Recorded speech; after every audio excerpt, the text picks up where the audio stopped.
Dark Psychology: How to Influence Human Psychology with Body Language. Discover secret methods for mind control, manipulation, and hypnosis.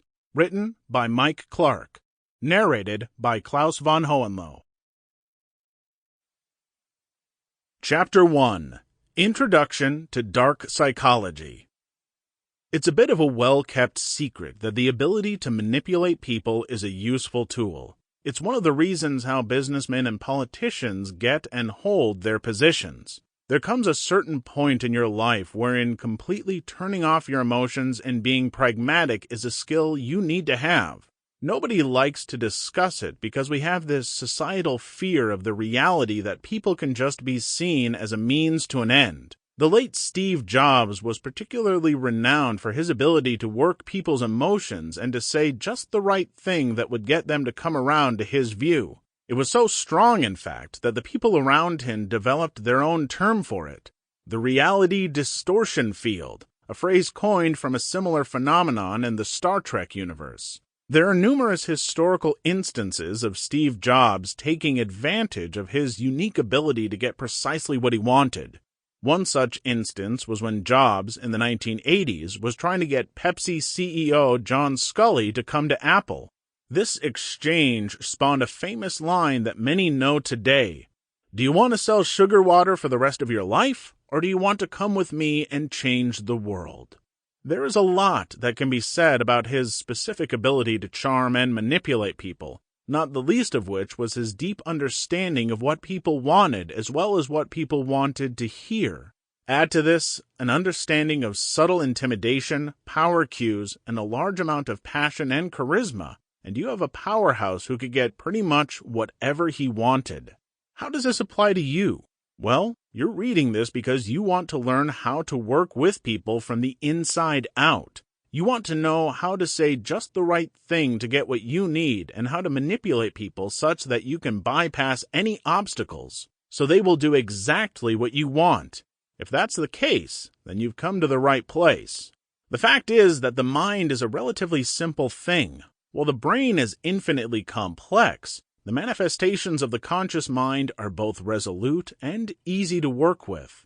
Most people work in very obvious and predictable ways, such that if they're a normal person, you can rather easily figure out the best way to work with them in no time flat. The purpose is to analyze all of these patterns within the context of people in general so that you can learn the best way to put these trends to use. Some people will, of course, break these standard molds, and for this reason there are a couple chapters dedicated to the idea of knowing the person you're working with, reading their inner and outer body language and mental cues, and knowing how to build a paradigm that you can easily manipulate them with. In the end, this is about using the concept of neuro-linguistic programming to its fullest to get what you want out of people. A more common term for this is manipulation. However, the aim of neuro-linguistic programming is slightly different. Neuro-linguistic programming is more focused on the long-term shifting of attitudes, where manipulation is more based on immediate gains.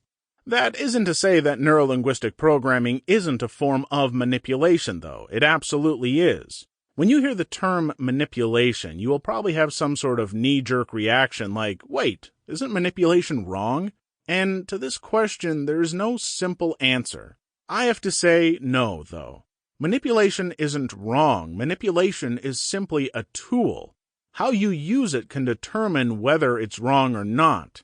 For example, an example of manipulation being objectively wrong is doing something that gets somebody terribly hurt. There are also some unspoken rules that you should never break. For example, while it's pretty easy to take advantage of the fact that somebody's parent is dying, actually doing so is a major ethical gray area. If you stick to maintaining an ethical approach, the manipulation actually proves itself as a method of understanding people and knowing how to work with them so things will work out better for you. You can even use manipulation for good purposes. One such example is Steve Jobs yet again, who used his reality distortion field for good causes, such as when he would convince his employees that it was possible to do something that was more or less impossible, which in turn would make them work harder for the end result and eventually lead to a new mark being set. Sample complete. Ready to continue?